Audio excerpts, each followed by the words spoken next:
Embrace the sunny season with irresistible offers from 50 Floor. Elevate your living space with beautiful hardwoods, plush carpets, and popular luxury vinyl. Schedule a complimentary in-home consultation and a 50 Floor professional will bring hundreds of samples right to you. Their skilled team manages every detail, including next-day installation for in-stock products. Dial 877-50-FLOOR or explore 50floor.com. Remember to mention promo code podcast for an additional $300 discount. That's 877-50-FLOOR, promo code podcast for $300 off. 50 Floor, the ultimate flooring experience. Blog Talk Radio.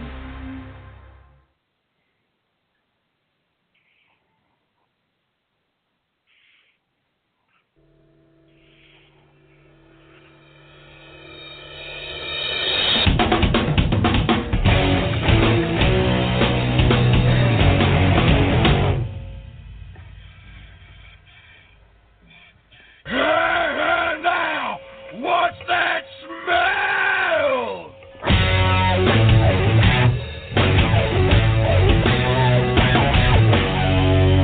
Just like cornbread done too well.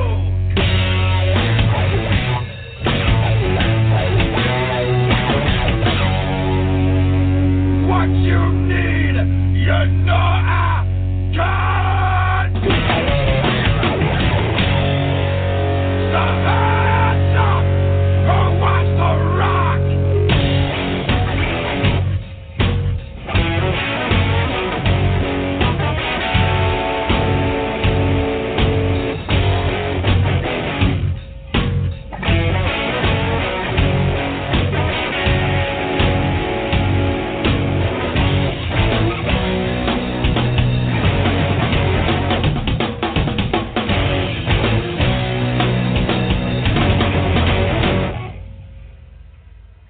It would help my enthusiasm for this show and might stop me from yawning 4 times in the span of about a minute or so if this album were better.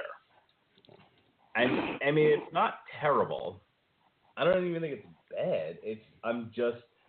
I was really hoping, especially with everything I'd read about Korn, The Serenity of Suffering, that this was going to be a return to their self-titled debut album. And at least one track is. And the rest of it just kind of middling, meandering, moping around. And I got to be honest, I'm going to be leaning on Jesse Starcher and Robert Cooper to drag me through this show. But drag me quickly. Like a mom dragging her kid through the mall at Christmas time. We gotta go. Because tomorrow, on Long Road to Ruin, we're finishing up the Hannibal Lecter series, and I still have to watch Hannibal Rising tonight. However, you are currently tuned in. You are currently tuned into the Metal Hammer of Doom, and we are reviewing Korn The Serenity of Suffering, which came out last Friday. And I am your very exhausted host, the mandated reporter, and frankly, there it is. Frankly, he's tired. Frankly, I'm tired. I was a busy man today, Robert Cooper. Uh-huh. Oh, God damn it, that fucking spider. God damn, fuck it.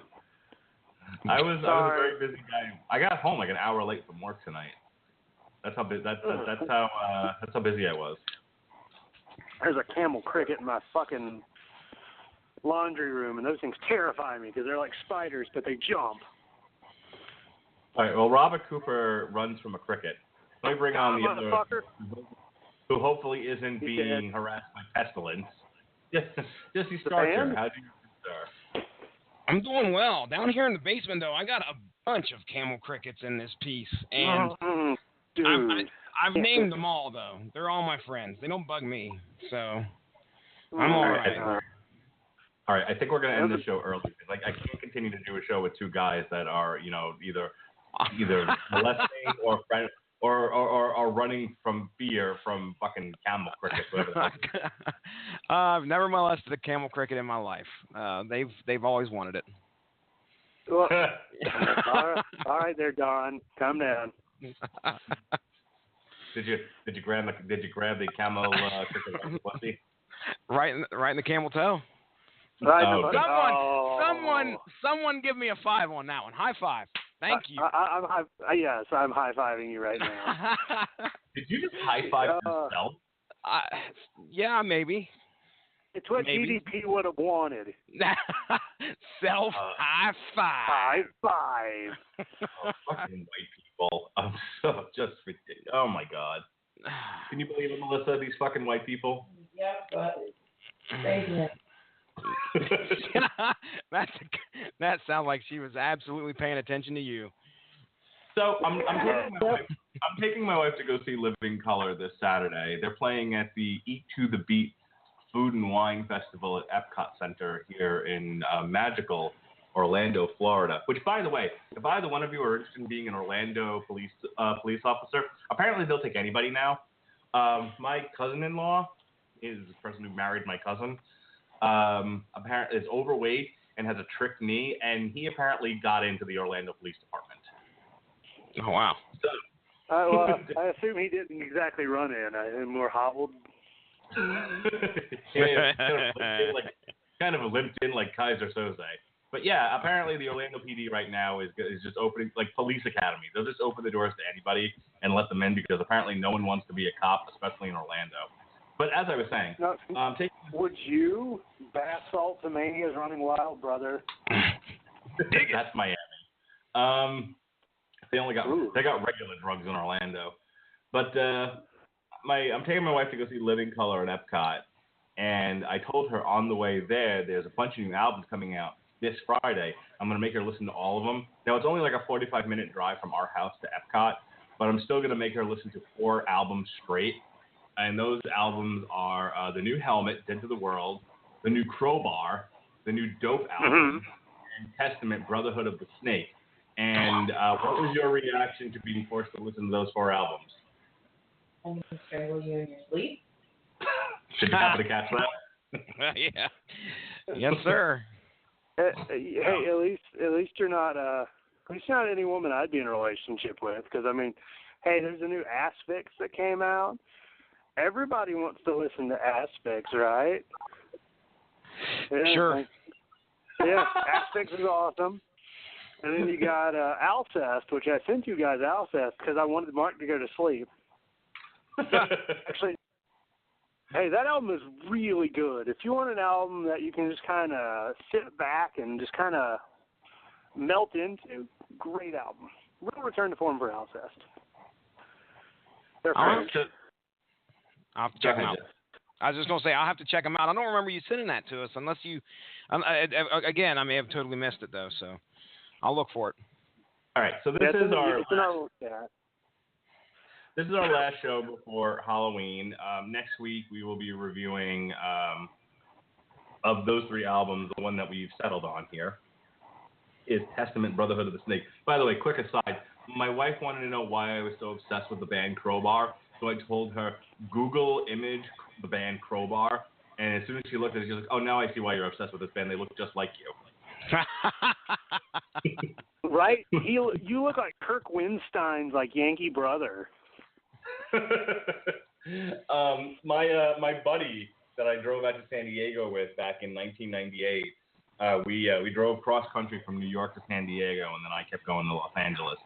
And I earned, I don't know how or why, other than the fact that I body shape wise look like the guys in Crowbar, but he just decided that was my nickname, and to this day, you know, over 16 years later, he still refers to me as Crowbar.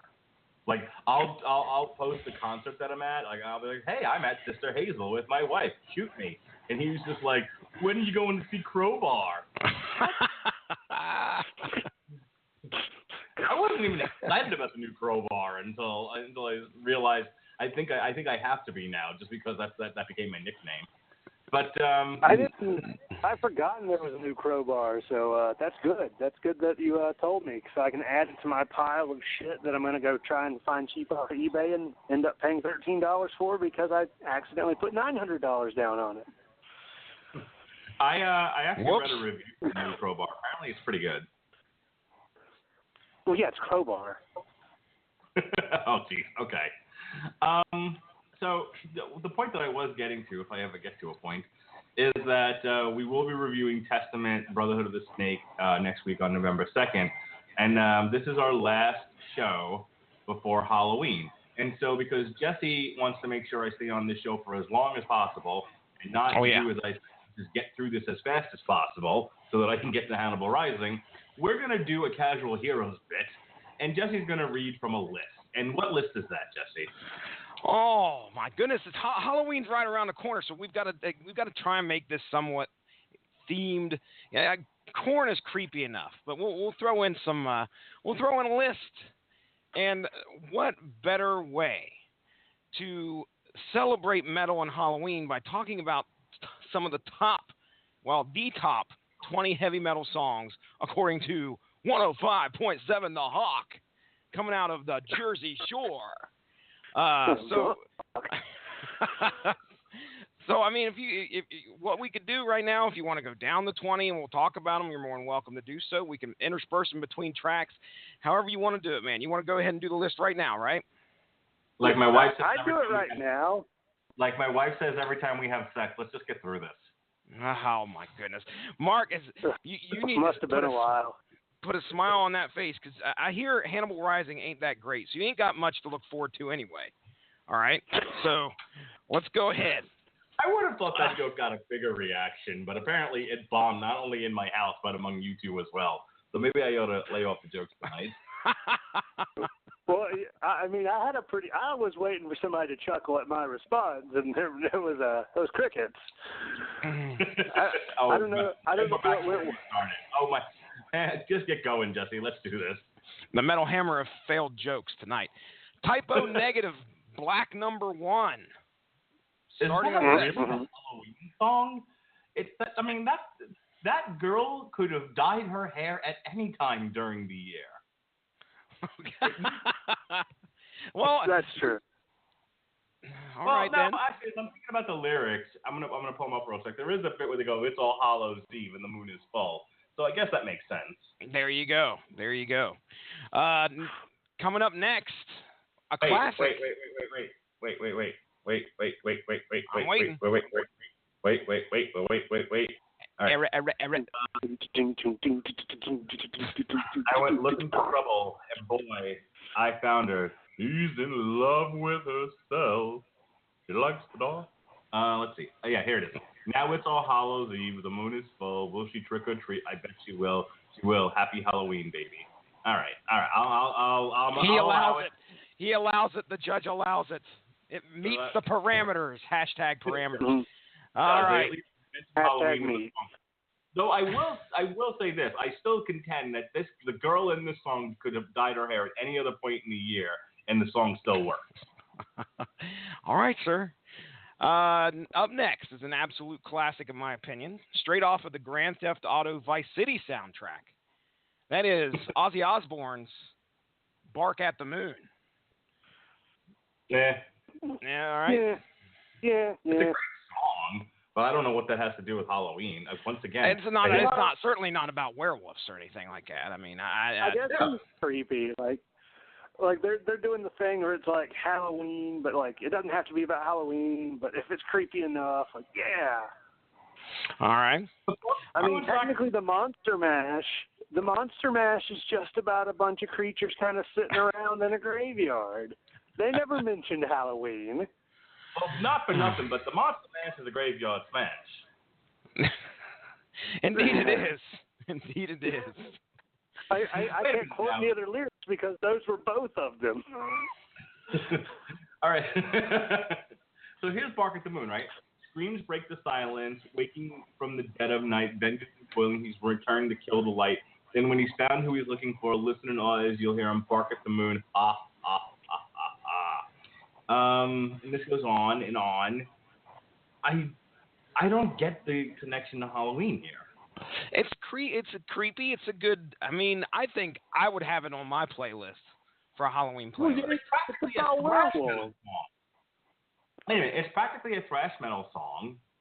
I mean, I don't know. I'm not so sure about this one. I miss Mark and lists. I love to listen to you get all riled up on the Casual Heroes. Sometimes it just wasn't about lists either. I was encouraged to tear those lists to shreds, and then they would get mad at me when I did. All right. Next up. Now this one I could see an argument against pretty easily. Iron Maiden, The Number of the Beast. It's about Satan. I mean, okay. I'll allow it. Like, I would put a better Killers one above Number of the Beast. If I had to put one Iron Maiden song on a list of Halloween songs, this is going to take all 2 hours, and we're never going to get to Korn. I'm kind of okay with that. If I had to put one Halloween-themed Iron Maiden song on here, it wouldn't have been Number of the Beast. I think the person who wrote that doesn't really know music. It should have been Fear of the Dark. They're a damn writer for a radio station, Mark. Now, how dare you? Yeah, okay. So they don't really know music. They know payola. They know payola. They know singles. Payola. they know heavy rotation. They don't know music. True. So what song was it? I didn't hear that part. Oh, it should have been Fear of the Dark.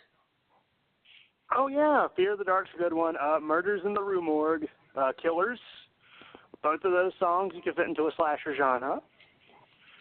Yeah, okay. But I mean, I think Halloween should also have. I think the songs itself should have a spooky rhythm to it as well. I mean, going back to Black Number 1 for a second, that's actually kind of a slow song. I mean, yeah, it has louder parts to it, but for the most part, you know, especially with the piano in there, with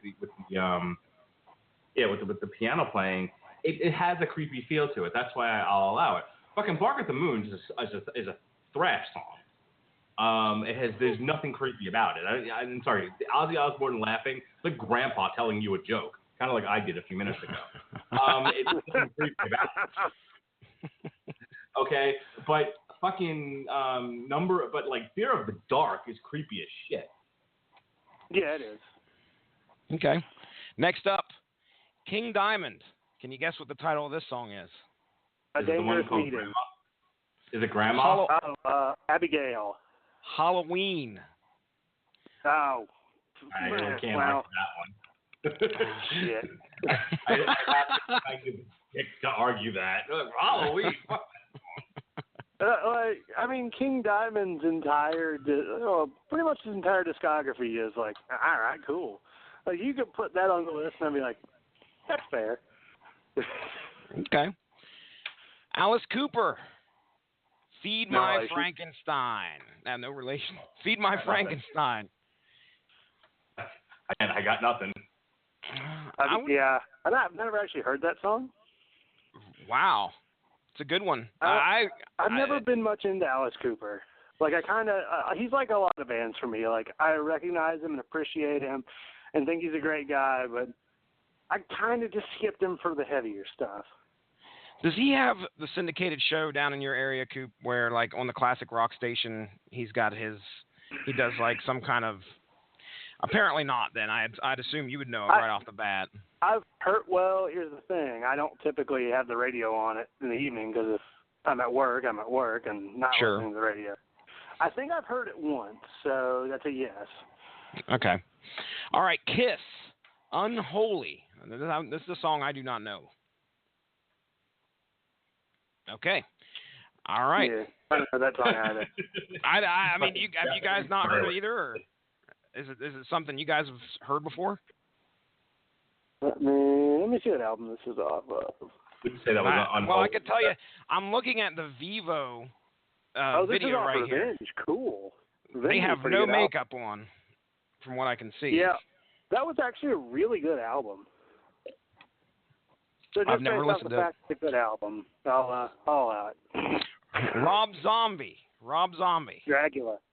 Oh, well, House of a Thousand Corpses. Well, that song actually wasn't that great, but it worked for his movie.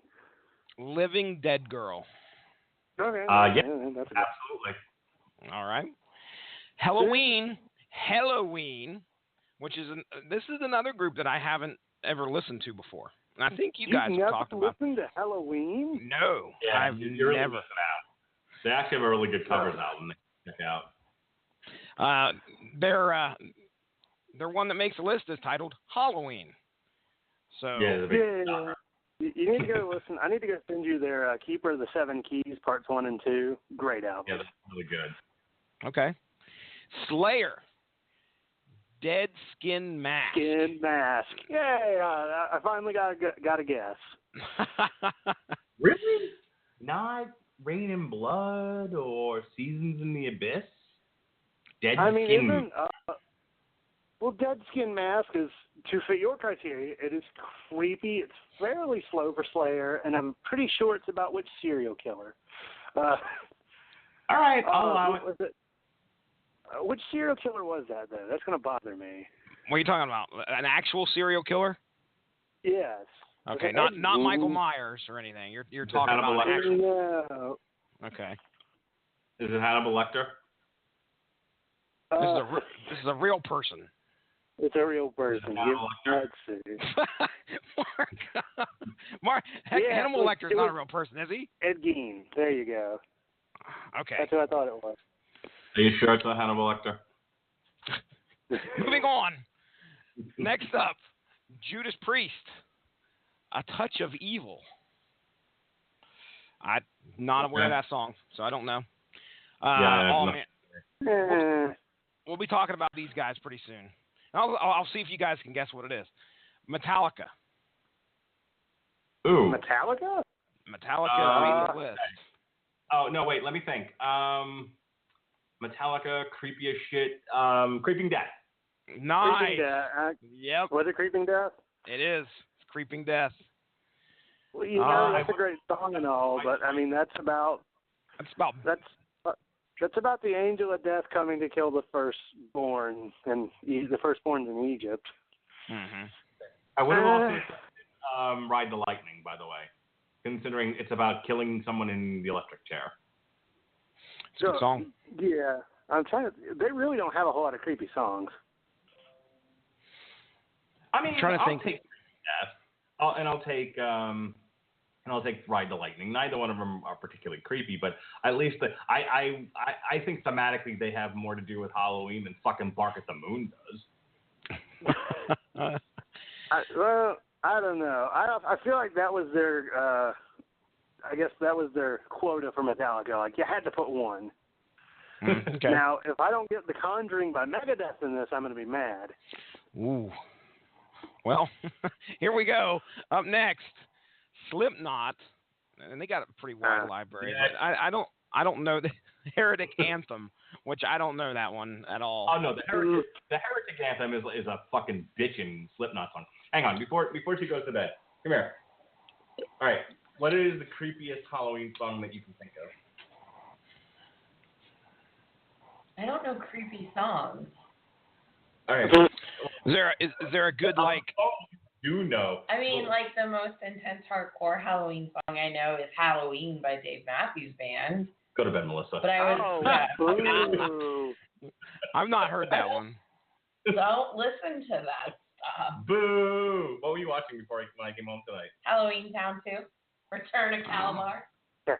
Sounds scary. Was that Calabar's Revenge, or was that the third one? Oh, it was Calabar's Revenge. That was the second one. The third one was when the foreign exchange students came from Halloween Town to the Human World High School. Married to a 12-year-old. I don't think I saw that one. I think I got past the Disney phase at that point. That one's cute. That one's cute. Good night, Melissa. Good night, Marky. Wow.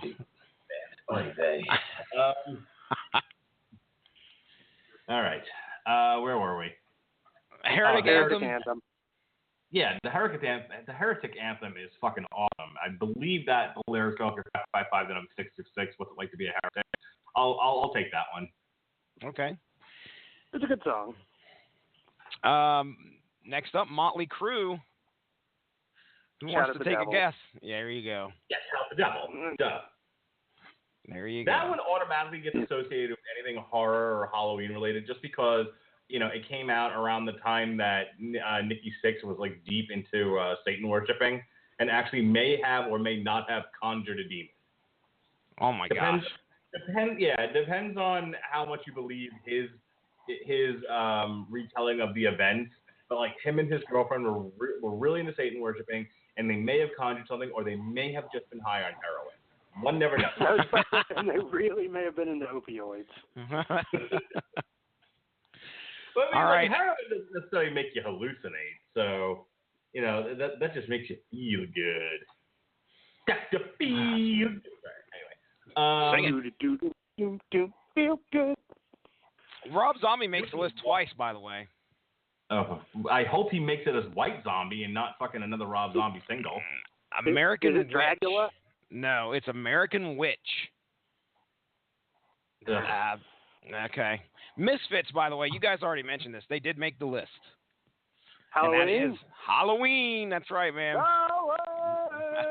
And that's the entire song. Like a minute and a half of just Glenn Danzig wailing. Oh, my goodness. Now, who are these guys? Fast Way. Oh, that was, fuck, I know who they are. I've never heard of them. I've heard of them. I've not heard much by them. It was Fast Eddie Clark from Motorhead, I think. And Fast Eddie Clark and Pete Way of UFO. Yeah, they're a pretty good band. Okay. What song is it? Trick or Treat? Never heard I of mean, it. we almost reviewed them on this show, because they had a new album out around like one of the weeks where there wasn't much to review, and I think I gave them a listen, and they were pretty funny. They were amusing. Okay. I believe I mean, the album cover is pretty fucking awesome. There's something about a rabbit. I gotta look. The album cover is a jack-o'-lantern with a flaming guitarist coming out of it. Apparently, it's the theme to a heavy metal horror film called Trick or Treat, which I hope and pray to God is not that one that has Ozzy Osbourne and Gene Simmons in it. All right. So Trick or Treat are from Italy. They're from Modena, Italy, and they were formed in 2002. And they have a new album out right now called, hang on. Oh, yeah, Rabbit Tail Part 1, which came out in 2012, and then Rabbit Tail Part 2. And they have probably one of the best album names I've ever heard called Evil Meets Candy 2. Evil Meets Candy? 2. Song about dicks. They have a demo called Like Donald Duck. Wow.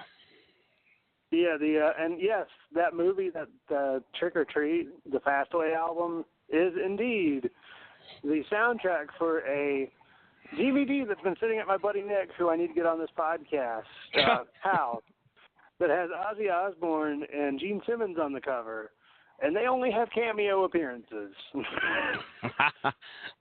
right. The selling point of the movie. Rabbit Tail Part 2, according to Spotify, these are the most popular 5 songs, and they're all from Rabbit Tail Part 2, which came out in July, which would explain why I wanted to do it, because as we recall, we were either going to skip July entirely, or that became shit we forgot about much. But that came out during that time, and it's Never Say Goodbye, They Must Die, The Great Escape, Cloud Rider, and United. All right. Apparently, They Must Die features Tim Ripper Owens on it. Yay, Tim Ripper Owens. Okay. All right. Okay, so Like Donald Duck, by the way, is on Evil Meets Candy too, along with Girls Just Want to Have Fun and Never Ending Story. Wow. Very nice. Yes. All right, let's move on past Trick or Treat, or I'm going to get stuck on this all night. AC/DC. Highway to Hell. Ooh, that would have been on my list. That's not on this list. What other song? Night Prowler. I never heard Night Prowler. If we're going serial killer or whatever, I think that's probably about the only argument that I can make. All right, Alice Cooper makes the list again with a song that I don't think I've heard before. He's Back. The Man Behind the Mask. Not heard that. Whoa, the kids are back. Sorry. All right. Back in the New York groove. Second to last song before we reach the end here. All right. Iron Maiden, Fear of the Dark. There we go. Finally. And Absolutely. finally, Black Sabbath. Why don't you guys guess? Black Sabbath. There you go. Yeah, that's Coop what I would hits have it hits it right on the head. So, I mean, yeah, there's some bummers on this list, but I think, there's a few on here that I'd probably check out that I've never heard before. Specifically, King Diamond's another guy that I've not listened. I've not listened to much from him at all. You've not listened to King Diamond sing about his grandma?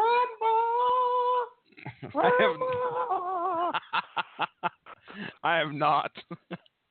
High school, and I've never forgotten about it. Hi, Aaron. I remember that joke. That was one of my favorites. What were we doing that bit during? Was it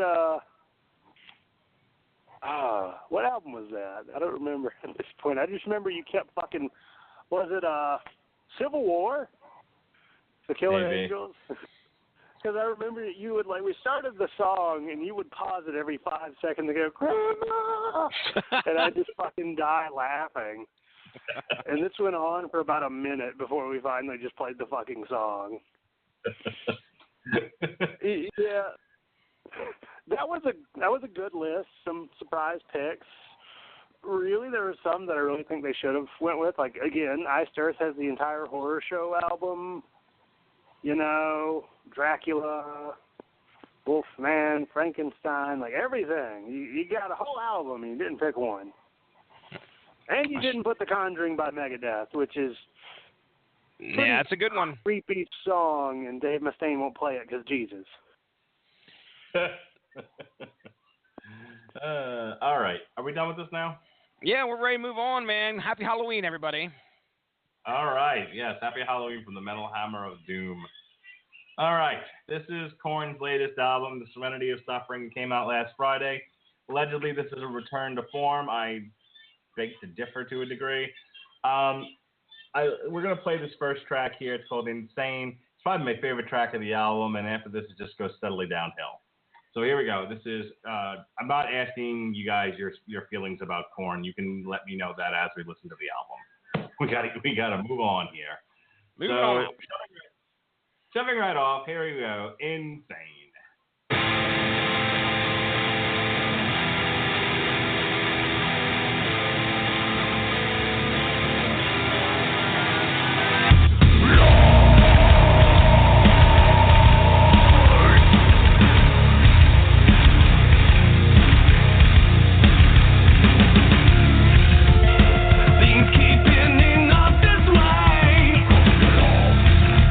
Another Nazi's come away.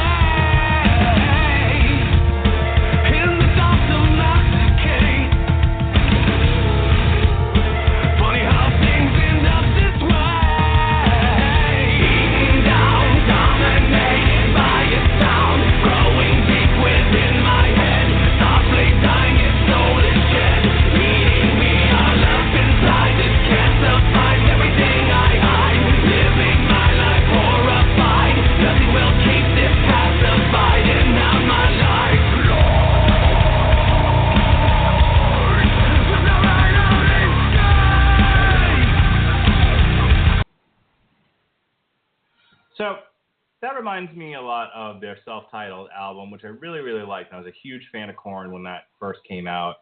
The second album, I thought was okay, and by the time they hit their third album, they had become very mainstream. I thought a lot of their sound had softened, and I became extremely disinterested in the band.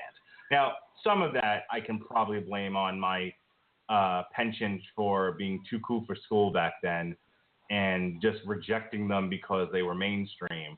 But even going back and listening to some of those later Korn albums, it's just not my thing. And so this first one, you know, I was hoping it'd be more like this, or not even heavier. But this is about as good as it gets for me. What did you guys think? I'll tell you right now that the first song really felt like the blueprint for a lot of Korn songs that I've heard in the past. Now, you guys have listened to more of their catalog than I have. I mean, I'm probably your typical guy that got into Korn when they became extremely popular. So I know Follow the Leader, and I think Issues. And then I believe it was Take a Look in the Mirror, I think, that had another one of their hit songs on that album. So I remember listening to that album a little bit. But you got the bass in your face, and then all of a sudden it gets heavy, and then all of a sudden we get the slow it down and the creepy guitar, that stuff that kind of it just doesn't feel right. It's unsettling. So a blueprint for a Korn song, in my opinion. I thought it was decent. I don't know much about the lyrics. I didn't really get into the lyrics here on this, so I'm sure a lot of their subject matter is about some type of. It just feels like there's either somebody's going crazy, or somebody is, being mistreated, and it's always something bad with them. So we'll continue throughout the album. Maybe I can bring up another example. I know you guys are not the biggest fan of God. What was the band that wasn't Buckcherry? No, I'm not on that bit again. That's a callback. Fucking Buckcherry. I remember, Saliva sort of like reaction to a lot of the stuff that was like Korn, when they did Click Click Boom. And it remains one of my top 100 songs I've heard in my lifetime, just because of the one line in Click Click Boom that goes, my mom and dad weren't perfect, but still you won't hear anything why they're bitching for me. Because that's just, and you really just nailed it with Korn, where Jonathan Davis apparently was a very, struggled as a person and had a lot of issues growing up, which comes out in the music. And, and all the credit in the world to these guys, they put a lot of their heart and soul into these songs. And obviously it appeals to some people. But yeah, you definitely get the impression listening to these guys that, there's a lot of psychosocial stuff going on here. And it does make me kind of laugh, when I hear, Saliva's take on bands like Korn. Yeah, I mean, what are we going on here? I'm looking at their first album dropped between 94 and 96, or at least I'm looking at the Wikipedia here. I don't understand how an album can drop in 2 years, but I'm sure it must have probably dropped in 94 or something like that. But anyway, so we're going on 20 years of trying to get this point across, and it at some point it just becomes, okay, we get it. All right. We got it, John. You're sad. Let's move on. What else are we going to talk about today? And hey, whatever. Just like you said, there's people out there that enjoy it. So, Coop. Yeah, I actually have very little prior experience with Korn, because I wasn't really around per se when they were really popular. Like my best friend in 8th grade. I miss that guy. I lost one of his dad's books, and then it kind of was a little rocky from there, and then he switched schools, so we just never got in touch. But, yeah, he was really into, Rob Zombie and Korn, and this was back when I was still, listening to Switchfoot on a loop. Fuck yeah, Switchfoot. Shit you not, dude, I get those first 4 Switchfoot albums, I know them by heart. But this, he got me Untouchables. But because, as you know about my mother, the warden, it had to be edited. So I never actually listened. I never listened to it because I said, well, I'm not going to listen to an edited album. Half of it bleeped out. So I never really got to it. So me and Korn, they had a song "Getting Away with." No, that was Papa Roach. They had a song in Mecha Assault 2, if I'm not mistaken, and it was in like the final level. And I remember that song very well because I've played through that game many, many, many times.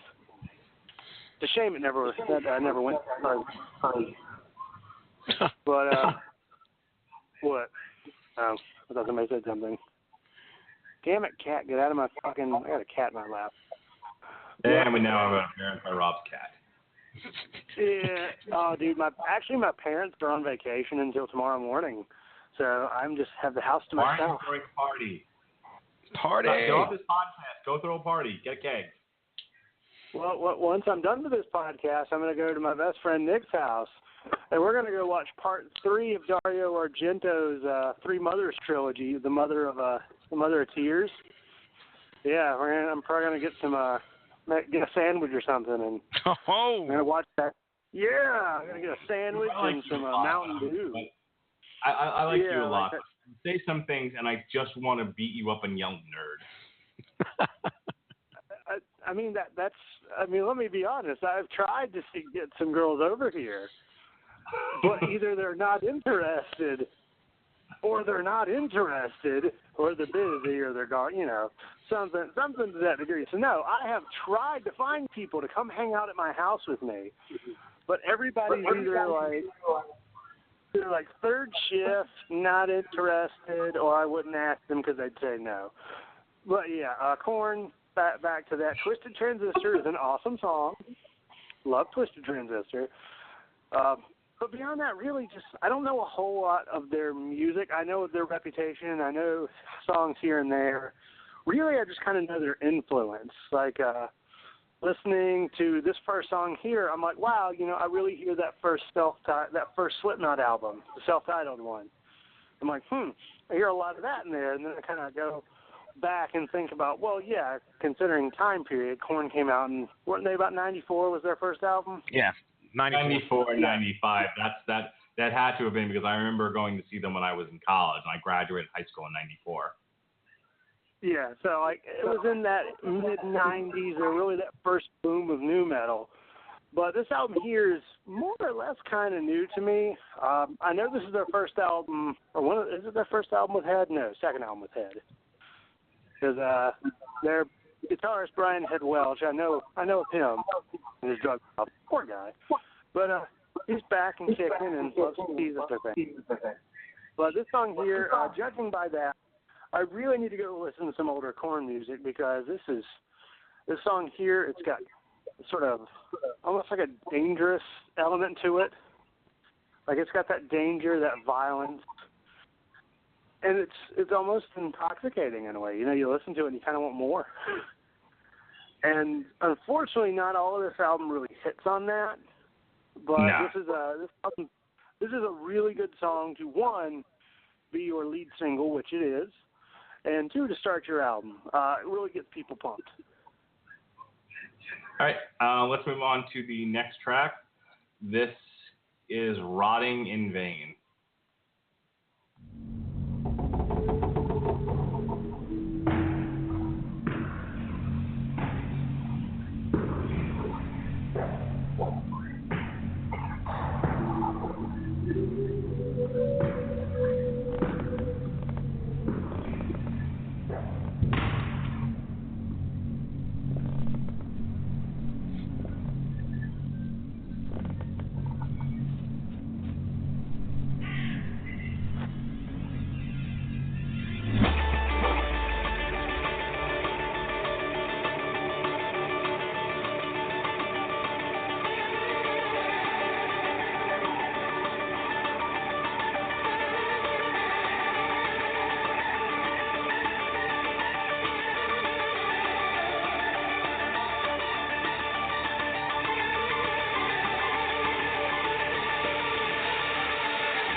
I've told this story on the show before. I mean, not really a story, but I remember there was something.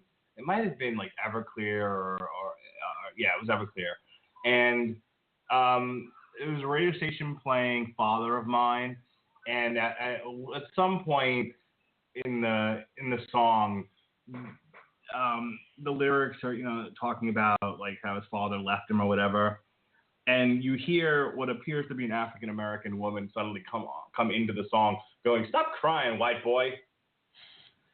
And I remember laughing pretty hard at that.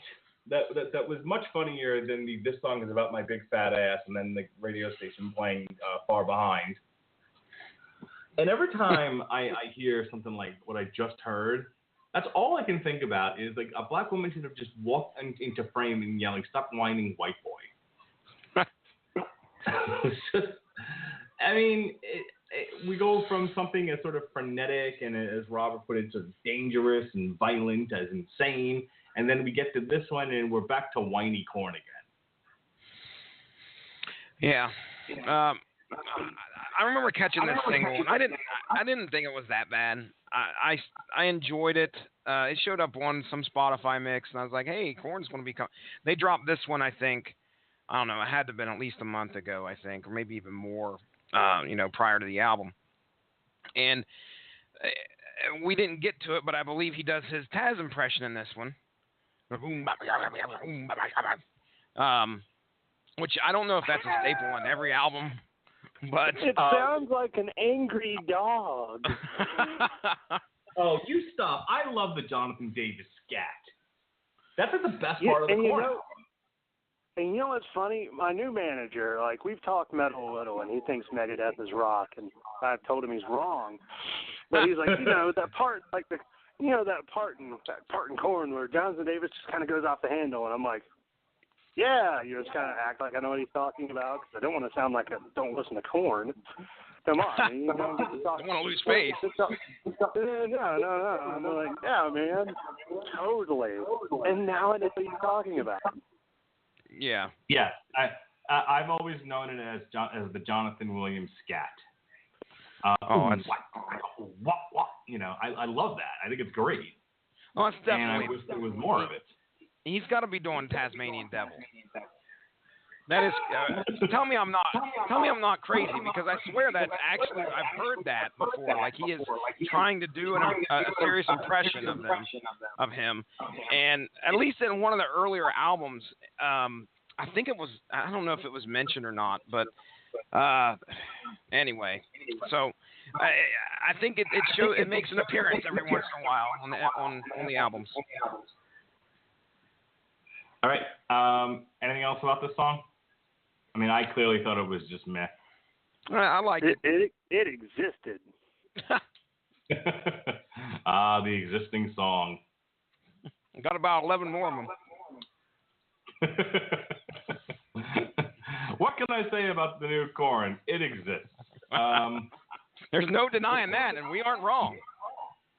All right, this is Black as the Soul, Down in a Hole. Sorry.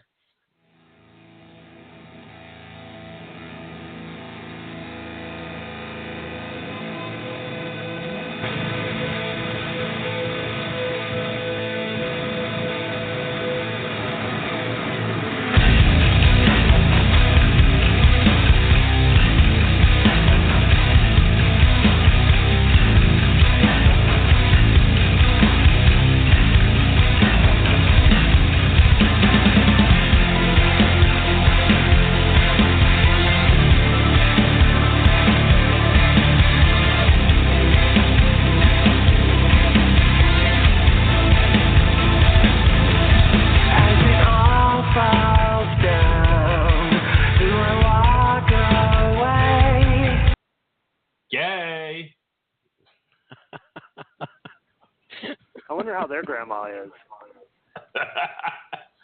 All right, I've had my say. Jesse? It exists.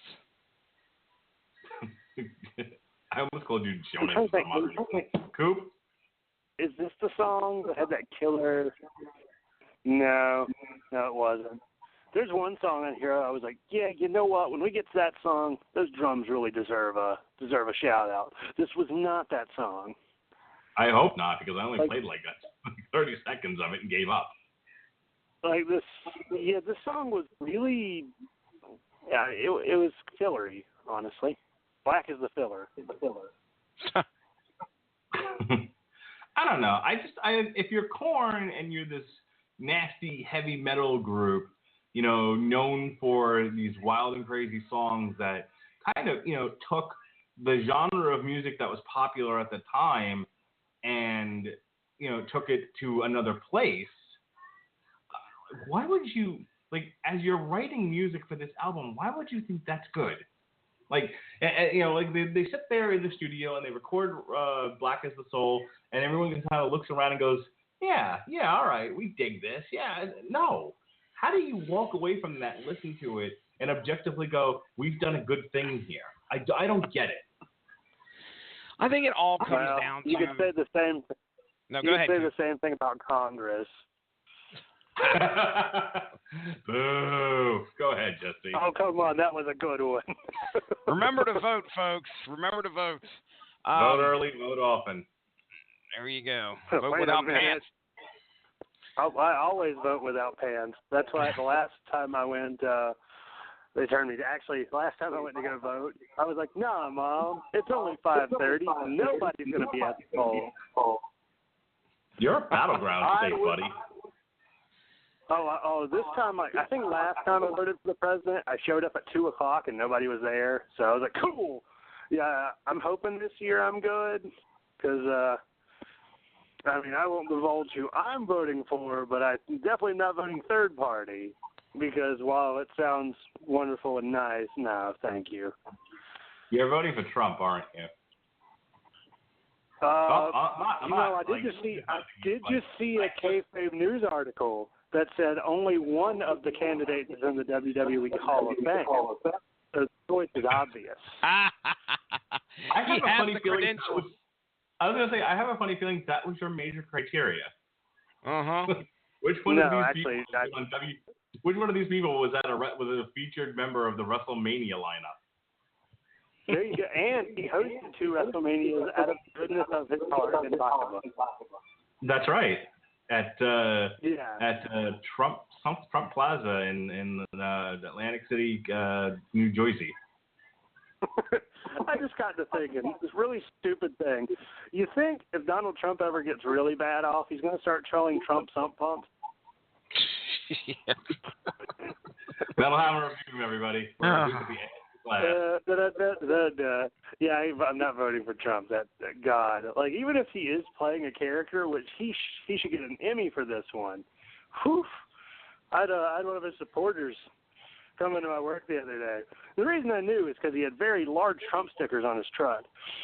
But the fucker had the audacity to not even wait for me. He just, as soon as he got around the corner, started honking, show up to give him pine needles all things.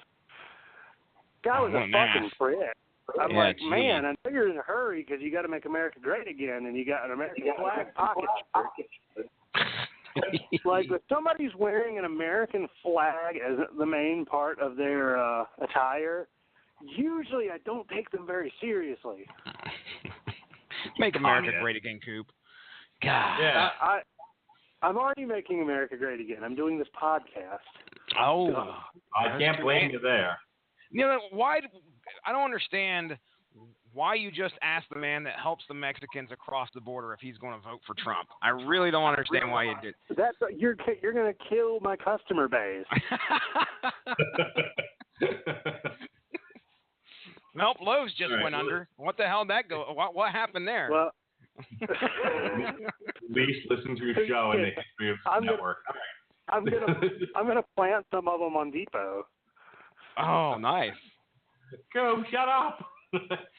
All right, this is, speaking of this conversation, this is the hating. The hating. It's cold inside of me. They're trying to test my sanity.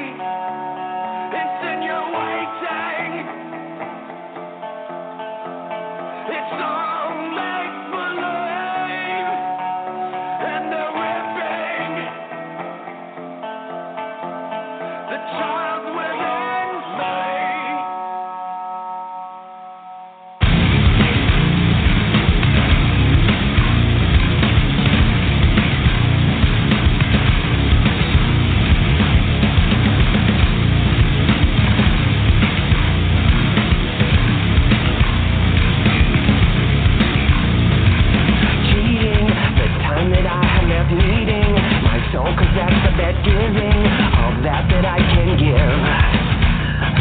Controlling my mind that is disease holding, my hate that is release holding, the hand that keeps me fed, that keeps me fed. Bud, that keeps me fed. Bud, that keeps me fed. I feel it all come crashing down on me. I feel alone and torn apart. A waste of time to let it get to me. An angry mouth with a broken heart.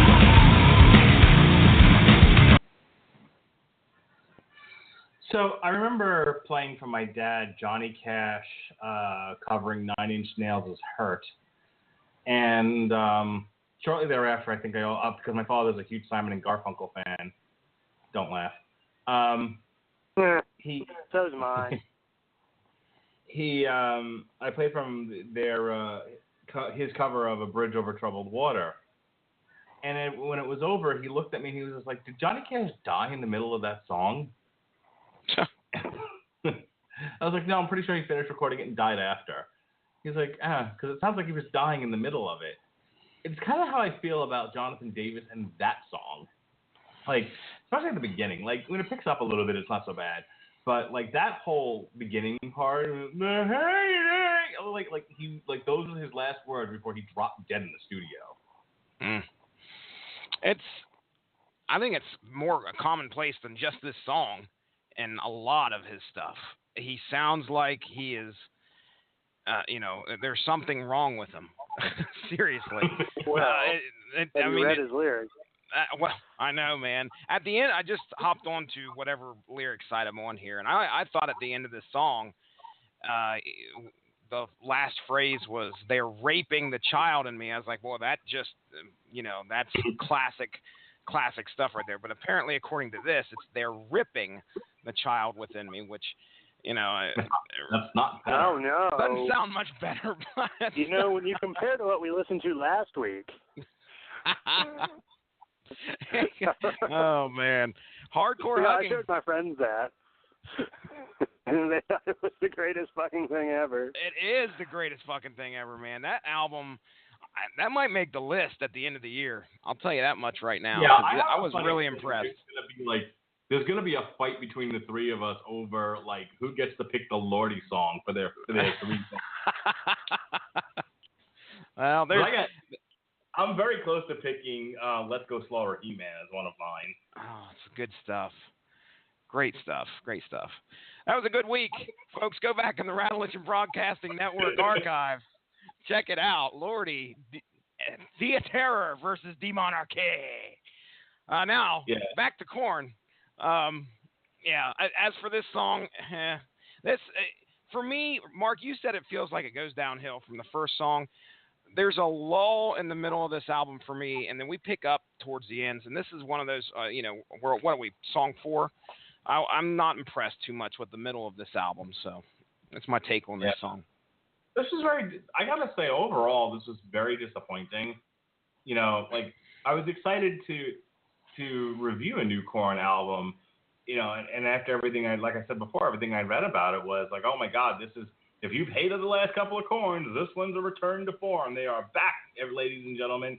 And then I listened to it, I'm just like, they're not talking to me. Like I'm not the Korn fan they're trying to reach. Well, let's be fair here. Have you listened to the last 2 albums? No. Okay. Now, we don't know, at least I don't, and you don't, if those last 2 albums sucked ass. Which, if they did... One of them was that album with Skrillex, where it was like half dubstep. So, yes, it sucked more ass than Hardcore Hugging. Yes, I remember that song. Wow. I don't know what a Skrillex is. I assume it's something that you use to clean your pan. If only. I saw a woman with his haircut. Like, because his haircut's like, it's shaved, that like one side of it's shaved. I saw a woman with it, and I was like, oh. I was like, oh, honey. Come on. Come back to my pad and let me talk some sense into you. They're like, oh, bless your heart. This next one is a different world, and I was so hoping it would be a cover of the theme that was the spinoff from The Cosby Show, but alas, it's not. And it features Corey Taylor. Oh boy, when I was like.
It's not bad.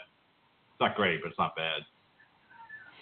I can see that one being, I mean, with Corey Taylor being on it, if it hasn't already, it's probably going to go to radio, in my opinion. I think that feels like a genuine Korn single in my, yeah. There you go. I wonder what Corey Taylor thinks about it. What? What do you mean? Oh, okay. All these fucking metal news sites, they, like, almost every fucking article is like, what does Corey Taylor think about this? Or what does Kerry King think about this? Have you ever noticed that? Like, they fucking get his opinion on everything. Yeah, but that's a common thing just in our media, where it's so celebrity obsessed that, you know, and they're not, and a lot of news people either don't have the ability or are not allowed to, like, you know, write real news stories. That what, you know, basically what constitutes news now is just clickbait. And, you know, and clickbait definitely can amount to what does Kim Kardashian, am I dated by making a Kardashian reference, by the way? Her ass is still out there on the internet. You're fine. Okay. It is out there.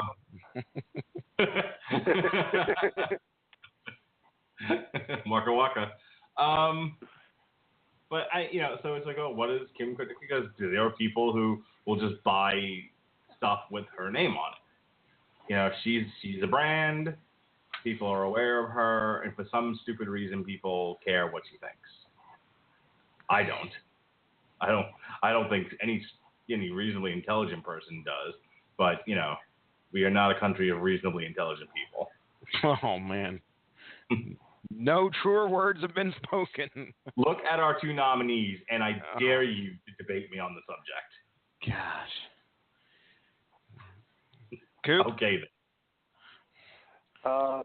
I would vote for Kim Kardashian's ass. To run for president? Mostly. I mean, I guess. I mean, really, it can't be full of any more shit than some of the people we've gotten as of late. But good one. I mean, to be fair, that's something that I'd really like to see more on my television. I mean, just her ass, not her talking or anything. Like, seriously, that woman, like, I love when people are like, oh, yeah, Kim Kardashian said this. I'm like, who gives a fuck about what Kim Kardashian says? What are her credentials? She has a big ass and a sex tape. That's it. That is how she got her millions. Yeah, but why do we care what any celebrity thinks about anything? I mean, some of them cares about what I say. I mean, everybody cares about what I say because I'm scholarly. Some you of are these people going are to school. really informed. It doesn't mean it doesn't mean like their opinion shouldn't be challenged. But that's also a part of it, where these celebrities who are well loved because of their, like Matt Damon, for example, just to throw something out there. Matt Damon has definitely spoken up about politics before. I think he's one of the people who, if so and so becomes president, he's moving. He's moving. Like oh, yeah. Wonderful. And it's like, okay, great. As they said in South Park, I'm glad you read the news and are aware of what's happening in the world, but that doesn't mean your opinion, stands without the possibility of challenge, and you might not actually know what you're talking about, despite the fact that you read the fucking paper. Good for you. So anyway, moving on. This is "Take Me," track 6.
And it definitely reminds me of some earlier Korn stuff. Not entirely sure that's a good thing, though. That may not have been the Korn that I really liked. I didn't notice when I listened to this. I listened to this album about twice over the past few hours. I did not notice the yo-yo. And I just went, I don't know if you heard me over the music, but I went, oh. Yeah, I mean, isn't he like, what, fucking 40? It definitely flirts with that boundary of almost rap, kind of. I mean, that's what it kind of takes me, or kind of reminds me of. Old enough to be technically he could be my fucking father. You do not get to say yo-yo, sir. You are a white boy from Bakersfield, California. Wherever the fuck Bakersfield is on that map. I don't know anything about California. It's all like I know is that like right in the middle of the state of California. Because really the only thing I know about California is that the Red Hot Chili Peppers like it, and that's where Super Mario Brothers 3 is going to be shown at. So, yeah. That's where it's going to be shown at? California. The Wizard? The Wizard. I had this strange feeling that was a Wizard reference. I just wanted to make sure. I have no idea. California. Oh, wow.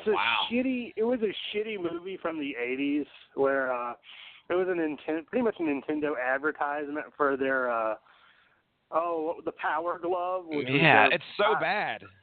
It was their attempt to advertise the Power Glove, which is like the controller is on your hand, or like it's like a gauntlet and the controller's on it, and you can control through movement. Oh, Mark Ratlett, you know what the Power Glove is, right? Yeah, it's a band. Oh, wow. It is a band, which I have just recently learned about here, just recently, which is going to be on the 7,000 Tons of Metal cruise. Yes. I wish I could go on that. My female friend keeps asking me if I'm going to go on it. I'm like, yeah, I have kids and a wife. They could come. and he'll money. Well, that's the thing. I was going to say, like, as I'm talking about it, I'm just like, really, none of those are real excuses, because I'm pretty sure I would drag my family on the 70,000 tons of metal cruise. As a matter of fact, I'm pretty sure I asked Melissa about it once, and I was like, can we do this? She was like, if I'm off from school, sure. And it's never a time that she's off from school. That's the other part of this. I want to share something with you guys real quick, all right? I was listening to a daily playlist that Spotify usually puts together now, and I listened to a new band, which I know you guys have mentioned before, and a song which absolutely almost frightened me. All right, now you guys have talked about Chimera before, right? Yeah. Mm-hmm. Okay, the song was titled "The Flame." Let me just go ahead and read you a couple of these lyrics, because they're not. It's not like they bury these in some growls or anything like that. I'm going to pound you into oblivion. I'll make you fucking bleed. There is no escaping me. This is your destiny. That shit's frightening. All right, back to the show. Sounds like some domestic assault, boys. Have you heard "Pure Hatred" by Chimera? This is the first Chimera song I've ever heard. Chimera, rather. Go listen to Pure. When this is over and you need to wash the taste of shitty corn music out of your mouth, go listen to shitty Chimera. corn. Nothing gets rid of the taste of shitty corn. Go listen to Pure Hatred. It's fucking awesome. It's like my favorite song by them. All right.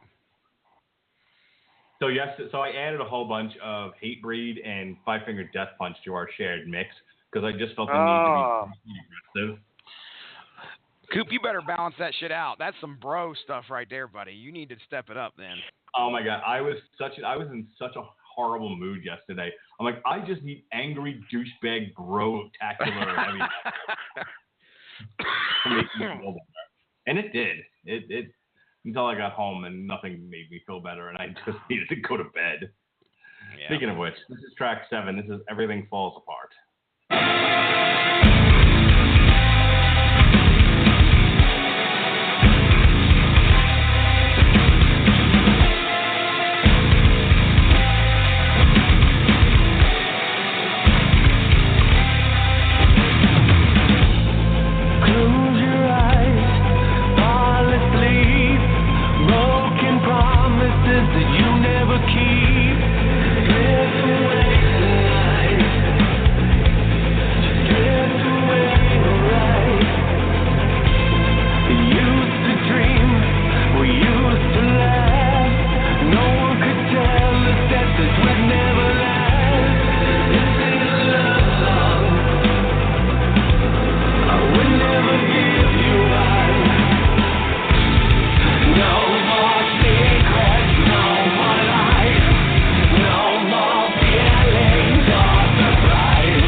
Don't you understand, Mark? There's problems here, okay? And he's got to sing about them. There's somebody out there that's suffering just like him. So you can identify with him. But someone it's probably me listening to this album. Jesus. Apparently it's not working. The motherfucker has enough money. I mean, come on. God damn. Everything falls apart. I'm a rich musician and I'm so sad. I mean, I work in a hardware store. Typically, we're good at fixing that. All right. Is there anything to say about fucking Everything Falls Apart? I don't have nothing. I will write the rebuttal called duct tape. It's a good one. Hardware joke. Thank you. That's not even a fucking hardware joke. I live in the South. That's true. That's like, that's not even a fucking joke. That's an answer. I've seen people use duct tape for like car paint. I once saw somebody actually, a friend of mine's brother, guy's a total douche nugget. Spray paint. He didn't get his car painted. He just bought some spray paint and went to town. Does he listen to Hatebreed?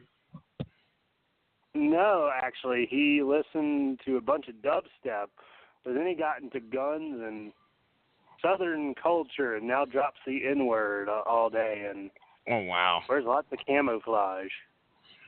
Yeah, he's a real charming individual. I wear a lot of camo. He's one of the. Do you? I do. I love wearing Is it camo. so people don't see you? I'm invisible. You can't see me. 300 pounds. I once did that to my high school Spanish teacher. I wore camo, but I was talking, and then she put me in a corner. Literally, she put me so I couldn't talk to anybody else, but I still managed because I'm me. I still talk to one of my friends in the class. And she's like, Robert, I'm like, you're not there. She's like, come on, stop talking. I'm like, sorry, I can't see you, so you don't exist. Oh, jeez. Oh, she was amused by it.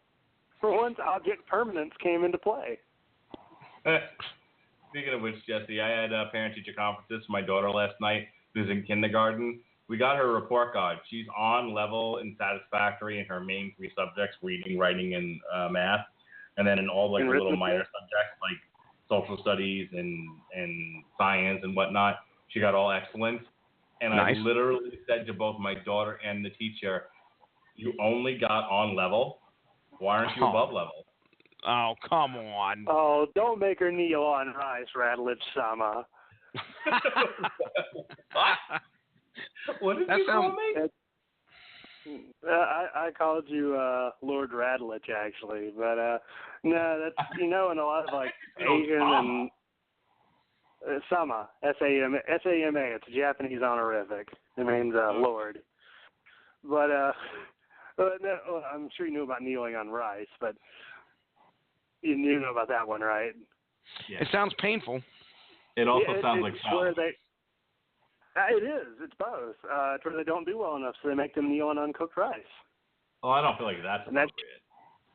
No, oh God, no. No, it's kind of just referencing the overbearing. Why you no make A plus? You no make A plus. You make A minus. You disgrace to ancestors. I had to remove the headphones for that one. I was totally like the pushy parents at this conference. You know, Oh God. So where's my daughter in comparison to the rest of the class? Is she at the top? She's like, no, she's where she should be. She's right in the middle. I'm like, what can we do to get her to the top of the class? Oh, dude. God. You are that person that parent that I had once. Like, she had twins in the class, and like one of her kids couldn't sing for shit, but he definitely got into the Christmas concert because if he wouldn't have been in there, she'd have raised hell. One of those that's like kind of like hovering, like oh that bitch. No, Don't be that bitch. No, listen to me. Listen to me now. Listen to me. I don't push my daughter in anything that I feel she would not be most effective in. So it's like she obviously wasn't going to enjoy soccer after she stopped running around because there were too many ants on the field. Okay, so I didn't push that any further because I understood, like, okay, this is clearly not going to be her thing. But I believe that my daughter is capable than more than she's, it's like she's doing well, but, just because she's doing well doesn't mean you can't do better. I mean, we come do on, man. but there's always room for improvement. She's in kindergarten, dude. She's in kindergarten. For shit's sake. Turning into an intervention. Oh, my goodness. Just don't turn into my mom, who, when I once made the dean, I think I remember telling this story, where I made the dean's list, and she said, you could have done better. You can see if my daughter makes the dean's list, I won't say something like that. I'll be saying, oh, that's great. Now make the dean's list. Good job, kid. There's going to be some ice cream involved. Yeah, actually, that was the last time I made the dean's list because that was the point where I threw my hands up and said, all right. Yeah. And that's where I am. That's why I'm here now. So I'm sure with your kids they have like behavior charts in school, or like clippings where like if you're doing you flip your clip. Yes, yes indeed. Yeah, okay. So purple is the highest level you can be in my daughter's classroom, and she, between August and now when she started school, she's, she went from green to blue and then she made purple for the first time. And my wife was like, "That's amazing! You're doing so well. I'm so proud of you." And I'm just like, "Okay, now you got to get purple 2 days in a row." And my wife was like, "What is wrong with you, you psycho?" My gosh. So you know how many times how many days in a row she's been on purple now? How many? 9. 9? 9 days in a row she's been on purple. Want to guess how many days I got green, which was the top of my kindergarten class? I don't remember, but I remember I think I was the person that got the blue slip, which was they made so few of the blue slip, it was the white one, and they just colored it blue. Yeah, my parents told me that I almost got them fired because they had to keep picking me up from school because I was a disruption. Dude, wow. I get that shit. Yeah. If that shit starts with Caleb, here's the thing. I don't know about your kids, Mark. I mean, I know Jonas is not in school, but oh god, my son Caleb has to be the night and day from school to home. And trust me, it's a dark night when he's at home. And it's a very bright and sunny day when he's at school because he is, I mean, I hear these reports from the teachers that he's such a good kid and blah, blah, blah. And I'm like, where the fuck does that kid go when he gets on the bus and comes through the door? No, he's in first grade, right? Yes, sir. Okay. So. Yeah. I just talked too much, and I didn't. I had one of those, those teachers that wants everything to be perfect. Yeah. Actually, because I had to switch schools by Christmas. Because actually, the vice principal whipped me and called me a dunce. That was great. Ooh. Welcome to the '90s where you could do that. Yeah, I remember. It's too early right now to determine whether or not Jonas is going to continue his sort of current obnoxious behaviors. I think he's around the same age as your youngest, isn't he? Like, Jonas is 2.5 now. Yeah, mine's about to turn 3 here in November. Okay. Like father, like son. That kid's gonna be picking up change. Getting a haircut with the Slayer shirt on, by the way. Much respect. Saw the Slayer shirt while he's getting his haircut. Yeah. Daddy totally picks out his wardrobe. Oh, wonderful. You know what's funny? People listening to this going, I don't care what your fucking kids. But we done told him at the beginning about this fucking album, so just they can fucking deal with it. Yeah. So I bring him to the barber shop. Now he had fallen asleep. We were running errands on Tuesday, and he had fallen asleep at one point, right before we got to the barber. And of course, I woke him up, and I always wake him up so daintily. I slapped him in the face, hey, wake up! Oh, come on! You're like, why didn't you get up a second earlier? I mean, I might not fucking chopping his face like Ric Flair. I'm kind of just smacking him a little bit in the chin there, hey, wake up here, like if you'd been unconscious. Wow, wake up! You're doing too much sleeping. You sleep when you're dead. Exactly. We got shit to do. Get up. Fucking baby. What are you, some sort of 2-year-old? You got to sleep all the time? Anyway, so he had dozed off, and I'm like, hey, wake up a little bit. We gotta go to the barber. And of course, now he's cranky. I don't know why. And he goes, and he's like, I don't want to, and he's doing typical 2-year-old cranky behavior. I don't want to get a haircut. I don't want to do anything. When Jonas is very cranky, he's usually a very outgoing and friendly child. But when he's cranky, he mean mugs fucking everybody. If this is behavior that continues as he gets older, he is gonna be fighting everyone in the street. Because he's got what my wife calls standing bitch face. Oh boy. And you know what that is? Resting bitch face. Yeah, resting bitch face. You just look fucking angry all the time. Yeah. So, like, yeah, if he's, like, if he's just, like, just sort of there, just sort of blah, he absolutely has resting bitch face. And people will be like, and he's like an adorable little kid, and people always like, oh my, they just fawn all over him. They're just like, oh, aren't you just the sweetest little thing, blah, blah, blah. And he looks at him like, lady, I'm going to fucking switchblade your kidney. Like, Jesus, calm the fuck down, animal. So, he perpetually looks like he's smelling a big old fart. You saw the picture where he was fucking mean mugging Goofy. Yep. Like, I ain't got time for your shit, pal. Fuck your Disney dreams. So anyway, long story short, too late. So I get him into the barber, and I'm trying to calm him down so he can get his haircut done. And he starts, like, whimpering and crying and just kind of carrying on. And I almost say out loud, dude, you're wearing a Slayer shirt. You're not allowed to cry and act like a pansy. And then I don't have to because the guy getting his haircut next to us says, dude, you're wearing a Slayer t-shirt. You can't act like that. You've got a man up. And I turned around and looked at this gentleman getting his haircut, and I was like, I was about to say the same thing. Holy shit. You're like, did we just become best friends? Yep. Yeah, I was like, we were exchanging numbers. We're going to go see Inferno together. No, none of that's true. But anyway, that's it. So Inferno's a weird choice. All right, speaking of Infernos, this song sounds like a fucking James Bond movie. This is Die Yet Another Night.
Really familiar, but I can't place it to save my life right now. Right before I cut it off. I did not recognize it. No. You got anything? What? In terms of what was that song, or what did I think about that song? Well, no, that last lick right before I broke, right, you know, the that lick sounds familiar. I can't place it. It's not really ringing any bells, but it sounded kind of more of a stock sound, so that's probably why. Yeah, I got nothing. I mean, that song's not bad. I just, you know, like, I wish they'd kind of keep with the heavier sound and not always, like, revert back to that same whining that he does. Yeah, they break it. It's, again, it's the blueprint that I'm used to. You know, it's the heavy, and then, yeah. And like, all right, thanks, Jonathan. I'm sorry. Everything's sad. It sounds like he's gotten 2 hours of sleep and he has to go do a presentation. So he's like, yeah, black people. Because that's what all my presentations have been on. I was going to say, that sounds like you were, that is influenced by some real life events of Robert Cooper. Yeah, there's been a lot of real interesting stuff. Which You it was still funny. acing that class, by the way? I've not actually had to remind my teacher to grade the third paper, but I got an A in it so far, which is impressive in my That's opinion. called acing. All right. Well, Who's now an expert in Black Lives Matter? Whew. Yeah, two of my classmates, black guys, they were like, man, I got a 6.7, I got a 73. I'm like, I got 100. They're like, in participation? Yeah, well, it's because you talk all the time. I'm like, yeah, they're like, we just don't got anything to say. I'm like, that's how you find something to say, dude. Not all that hard. Just don't sound like a jackass. Look, I know you're not trying to start some shit, but I would have had a hard time like not saying anything in that case. Like, hey, you're in a Black Studies session. You have nothing to say? Okay. Well, I think like the entire class is like doesn't want to offend anybody, so it's always awkward. Like the black people don't want to offend like any of the white people in the class, and then like the black men don't want to piss off the black women. You know, it's just kind of like. Dude, I went to an all-black college too. Like SUNY Old Westbury was basically where like all the black kids on Long Island pretty much went to school if they didn't have any money. And they had no problem offending the white people. And the teachers had no problem letting them. Well, I mean, I don't know, me and the other white girl in the class were pretty nice people usually. I don't know, maybe it's just a newer, more sensitive age. What? I just accepted it as part of the dialogue. Well, I mean, it's less, I guess, blaming. I mean, there's still some like blame the white man because, hey, you know, the white man does deserve a little blame sometimes. But I think a lot of it actually is a really interesting study on how African American, aka the black peoples, treat their own people. There's some interesting shit. Like they're talking about like braids and cornrows and shit, and then they had did this thing where these white office workers these white women had to go wear that black hairstyles to work for a day. And you should have heard like all the black girls like, that doesn't look professional. That looks stupid. Girl, she couldn't get a job like that. And I'm sitting there grinning because I know what the teacher's doing. And she's like, so y'all pretty much are just saying that all these hairstyles are unprofessional. Oh, we weren't saying that. Well, you just did.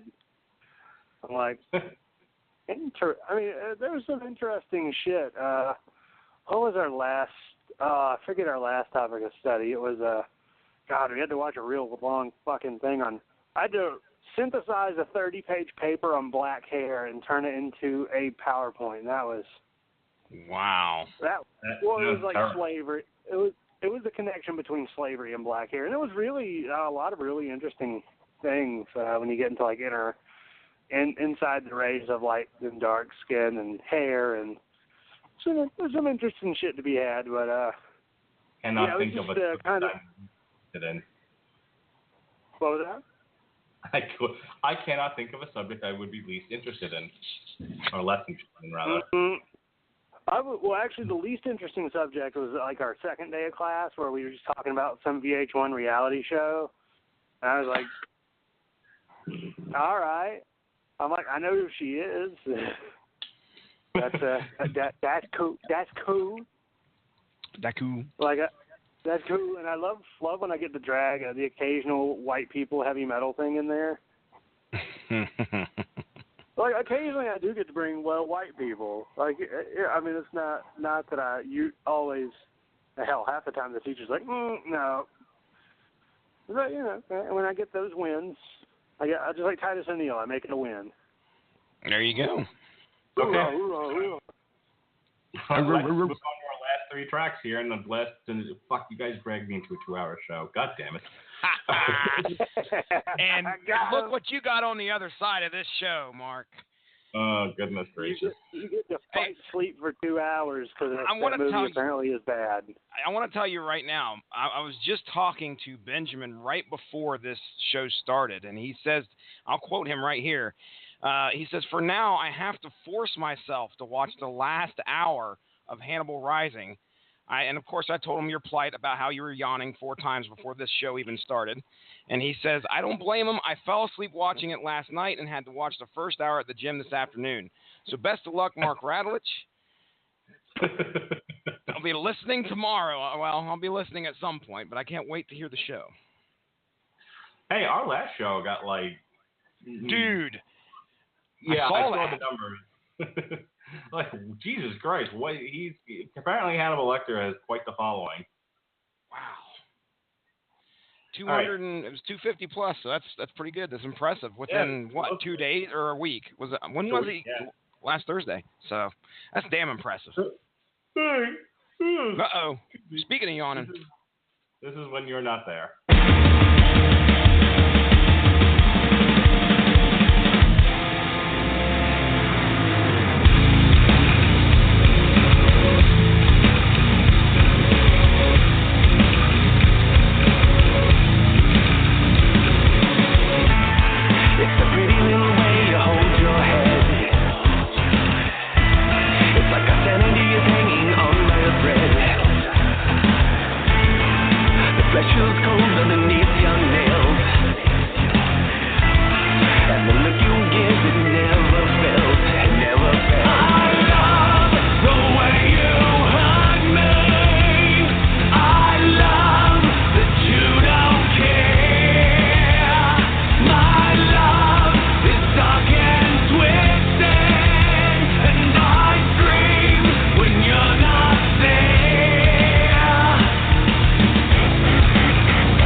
So, like, the most memorable part of that song is the ho ho ha ha part at the end of that clip that I just played.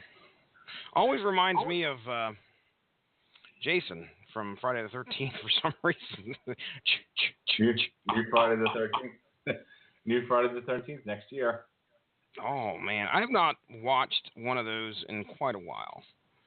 Yeah, we will not be reviewing it on Damn You Hollywood. Mark the Scaredy Cat. I'm not interested. Good. Neither, quite frankly, neither was Winfrey. Winfrey was now. Is this a new director, or is this going to be because they did the reimagining right here not too long ago? This is yet another reboot. Another reboot. Hooray! Yeah, exactly. All right. Anything else? Because if not, I'm going to the next track. Go to the next track. That part was the only interesting thing. Oh, God damn it.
Cut you off there, Rob. What were you saying?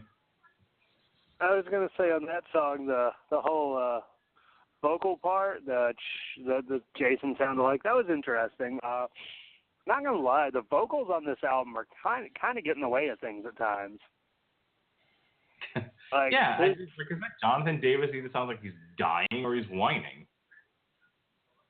Either it sounds like he's wanting to, or he is. You know, one of the two. This album is really angsty. Oh, this band is angsty. I mean, yes, I understand you've had some hard childhood shit, but you know, therapists don't cost nearly as much as you make. I don't understand the picture that Jesse just sent us. Well, there was a paper plate nearby, so I decided to start scratching. While that's what you're doing there? I'm scratching. The record? Okay, white boy. All right. Anything else there, Coopster? The Coopster. The song was pretty decent. I feel like there's a lot of this album. I think there's some good stuff to it. It's just it doesn't always come together like it should. Okay. Yeah, that's a good way to describe it. I think there are a lot of good ideas here. I don't know if the execution was all that good. And I'll say this. I think when Korn first started out, I don't think they knew they were going to be as popular as they got.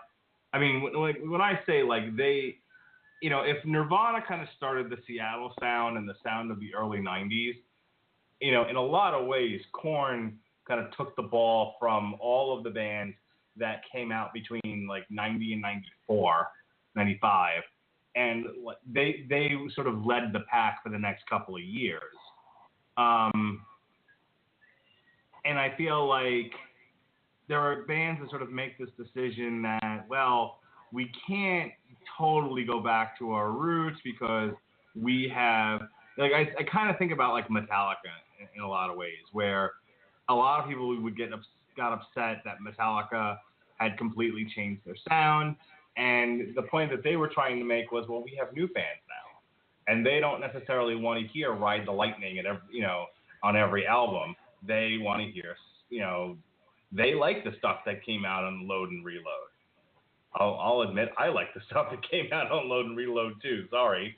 I like half of it. Like I always say, those are two great half albums. A lot of ideas. Half of them were good. But, my point being is I think, as a band, you sort of think about what makes the band happy versus what makes the fans happy, and then which fans are we talking about? To make, let's say, like me, for example, who was sort of a niche fan, I liked a certain kind of sound from Korn, and nothing else was going to make me happy. Well, that's not a recipe. I'll admit that's not a recipe for success, trying to cater to me. However, catering to the millions and millions of mainstream fans and having a slightly less aggressive sound might have worked out better. Then again, Hate Breed and Five Finger Death Punch also make money, so I don't know. But I would like to think that Korn was also more successful than at least one of those bands. Okay. I like this song, by the way. I think this is one of my favorite songs off the album. Oh, I think I think it might possibly be because of the scratching, because Jazzy Jeff makes his appearance. I enjoyed it. I think a lot of it. I liked, Jazzy Jeff. Back in the late '90s, early 2000s, when I first, started listening to these guys. I think there was a little bit of that too, because if I remember right, doesn't like Ice Cube make an appearance in one of their songs? So they always bridged out to that. It's new metal. I mean, come on. But and I think that probably hit a nostalgia bone for me. Maybe that's probably the best thing I can say. But this is probably one of my favorite songs off the album, legit. Okay. And we are finally at the last song. Thank God. This is Please Come For Me.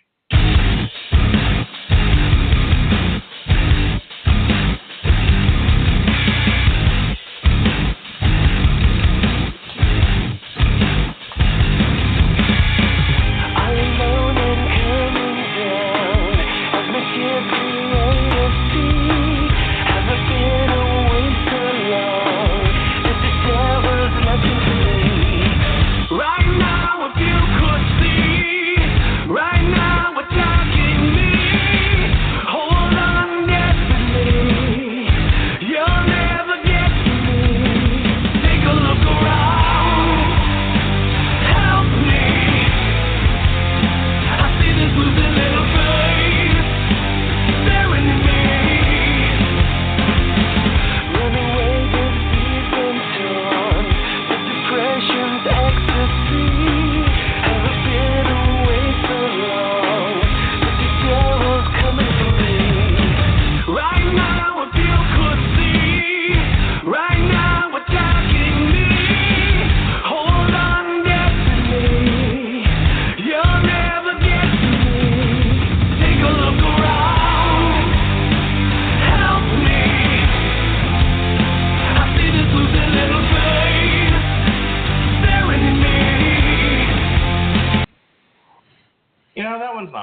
more I hear it, I mean, I'm not really crazy about how he sings that first verse there, where it sounds like he's tiptoeing through the periwinkles.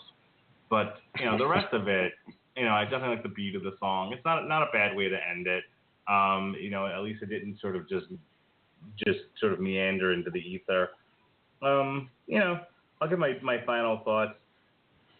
This was not a great album. I think, normally I'm willing to at least be fair and say, well, just because I didn't like it doesn't mean it's bad. But I don't think this was a particularly imaginative album. I think, as I was saying before, I think they were trying to serve a lot of masters here. I think their intention was sort of recapture the spirit of their youth and put out something akin to their first couple of albums. But I don't think they've been able to successfully navigate away from their more mainstream sound and their more mainstream audience. And look, I'm willing to give credit where credit is due. There were plenty of reviewers who loved this album and thought it was great and gave it rave reviews. I thought it was average. I'm going to give this a C. Okay. I'll go ahead and go next, Coop, if that's okay. Sure. All right. As for my take on the last song, I didn't hate it. I mean, almost every single one of these songs is like I don't hate it. I don't outright go, oh man, this is the worst crap I've ever heard. It's definitely Korn.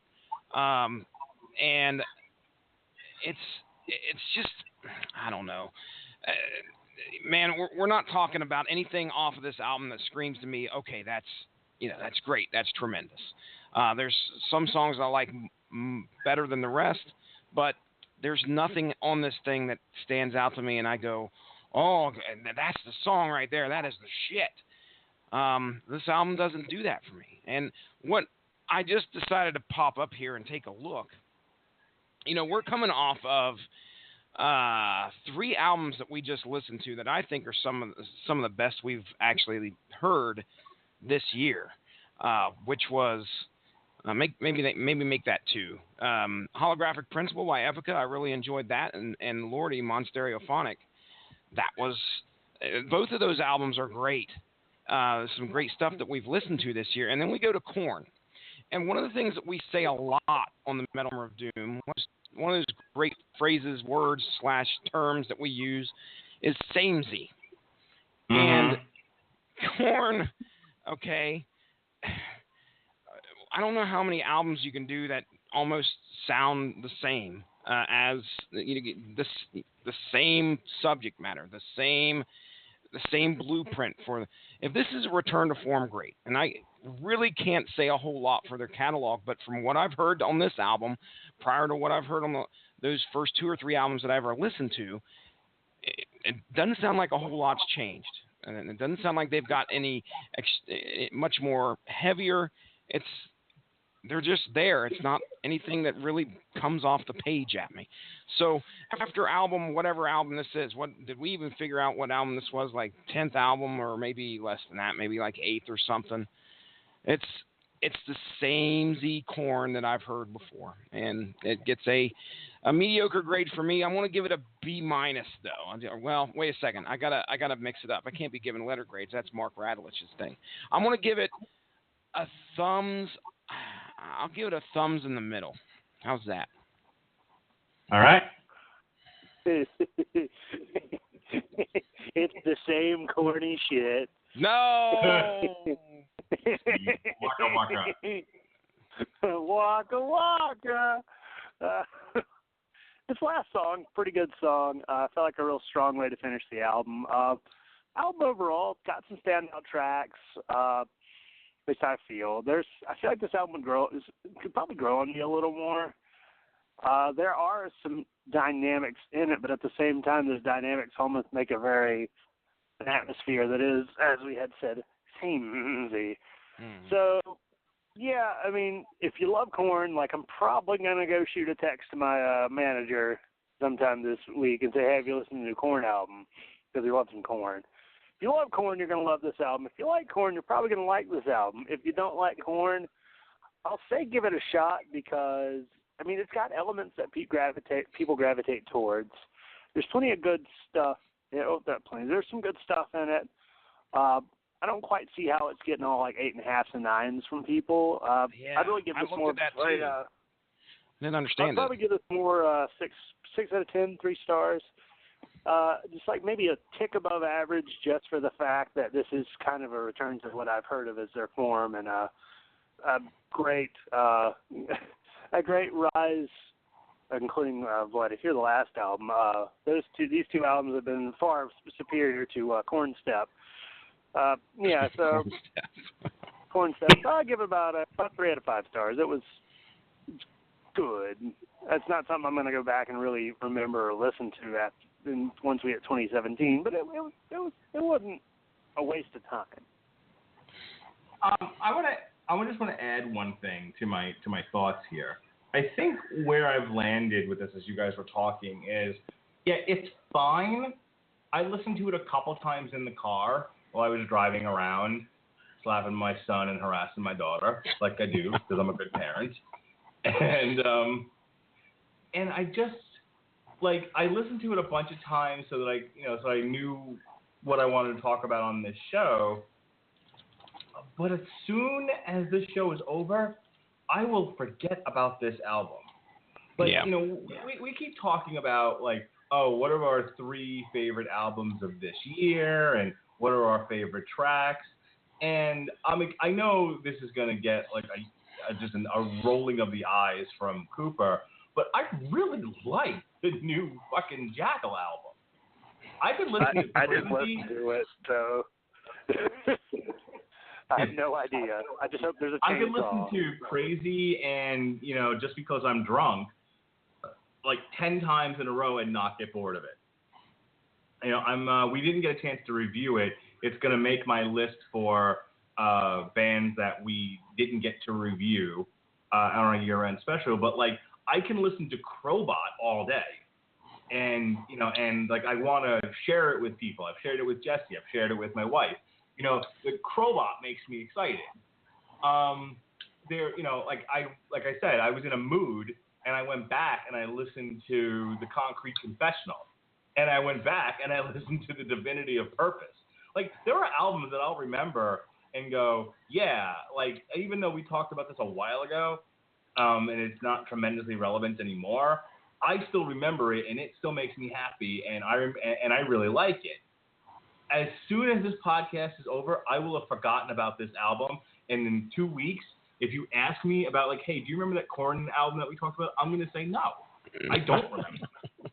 This was an eminently forgettable record, and I think that the reason why a lot of professional reviewers are just kind of going apeshit over it is because it is Korn, and Korn's popular, and these people have to sell magazines and generate clicks, and if they're honest and say there's nothing, look, there's a lot to lose in pissing off Korn or Korn fans. We're a podcast. And I don't have to do this for a living, so I can afford to just, to not worry about that sort of thing and just give you an unvarnished opinion. And even if you don't agree with it, you'll at least know that there's no other consideration. I'm not I better not say anything because then Jonathan Davis won't. I don't give a fuck if Jonathan Davis won't do this show. I don't have guests on for that reason. That and I can't get anyone. But in all seriousness, I would much prefer to have an honest discussion about music with some cool guys than have to sell out my integrity and try to find something I like about an album just to keep the peace and try to make the artist happy. Fuck that. I'd rather just be honest. And let the chips fall where they may. So that's it. I just needed to say that this album was absolutely forgettable. This is not a memorable thing on it. All right. So that is our show for tonight. Happy Halloween, everybody. Next week is Testament, Brotherhood of the Snake. Like I said, I do want to kind of wrap things up. You know, we went a little longer than I wanted to. Even when we were done, we went longer than I wanted to because I needed to let all that out. But just tune in next week. If you want to hear us give lots of praise to an album, go back and listen to our Lordy show, as Jesse keeps mentioning. And next week, tune in for the Brotherhood of the Snake by Testament. What I've heard so far is really good. So I just want to slip this in here real quick. I had my 6-year-old son, listen to the second half of that Lordy album, not the first half. We all know why I wouldn't let him listen to the first half, but I let him listen. You could have skipped Hug Me Hardcore and been fine. There's some pretty delicate stuff there that happens throughout I don't want to have to explain what a sick flick is, okay, Mark Radulich? But the second half of that album, my son was into it. I wish I could have videotaped me explaining to him what each part of that story and each song, and he was digging it. As a matter of fact, tonight when I took him to bed, I started singing like some part of the final song, and he was like, "Tell the rest, Dad. Tell me the rest of the story."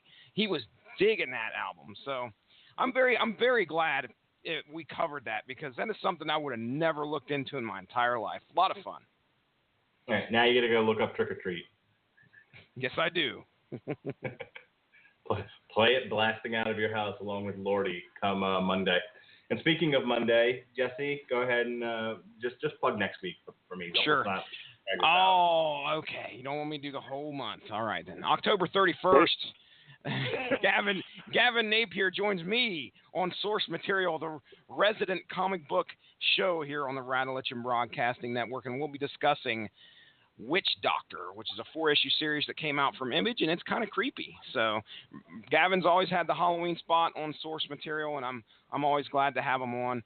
So it'll be a lot of fun. That's going to get edited and put up there. Check it out Monday the 31st. Happy Halloween, everybody. All right, Damn You Hollywood comes back next week. We'll be reviewing the new Dan Brown movie, Inferno. It's the third part of the trilogy that featured the Da Vinci Code and Angels and Demons. As I said earlier, Metal Hammer of Doom is back next Wednesday for Testament, Brotherhood of the Snake. And Long Road to Ruin finishes up the Hannibal Lecter series tomorrow with Hannibal Rising and Red Dragon. The following week, on November 3rd, we start the Harry Potter series. It's all month long. It's Harry Potter month here on the Radulich and Broadcasting Network. We'll be looking at the first 2 movies. Don't ask me what they are because I do not remember their names. And just a real quick plug for my man Robert Winfrey. Everybody Loves a Bad Guy is making a special return for Halloween on October 28th. Him and Benjamin J. Colon, and I'm sure some other people, will be talking about the Treehouse of Horror series, the annual Halloween special on The Simpsons, which is always good for a laugh. Coop, do your plugs real quick. Oh boy, speaking of Inferno, something that I'm not involved with, but it's on YouTube. Dario Argento's 1980 cult horror film Inferno. It's on there. It's pretty good. Not as good as his 78 movie Suspiria, but it's really pretty and cool, and the story's a bit like but Suspiria's fucking amazing. Go watch that. Go watch fucking Suspiria. Anywho, things that I'm on, there's this podcast, of course. My phone's going to die, so I should hurry this up. There's the Sentai Friendly Happy Go Fun Time podcast that I like to call the Sentai Rider podcast. You can find it at Facebook, facebook.com/Sentai Rider podcast. That is SENTAIRDER podcast. We were supposed to do something like 2 weeks ago. And then my co-host broke up with his girlfriend and has got another job, so he's not nearly as available. He's off 3 days during the week, but they're like, I think they were Sunday, Monday, and Friday. So yeah, kind of shitty days. My favorite part about Coop's plugs is him plugging stuff that never happened. What? Here's a podcast that never happened. Never happened. Here's a podcast that never happened. So yeah, well, no, we've done the podcast just in literally 2 years. Our last podcast was Kamen Rider Drive episodes 1 and 2, and came out in the middle of October. And we are now on episode. What's that mean? Hold on. Let me see if I can plug up the phone and save it. You're still here, man. Yes. Let's see it gave that. I swear to God, I'm going to play the outro music. And he dropped. He is gone, baby. Saved by the... Oh, wow. All right. Jesse, it's been fun. Be well, be safe, and behave.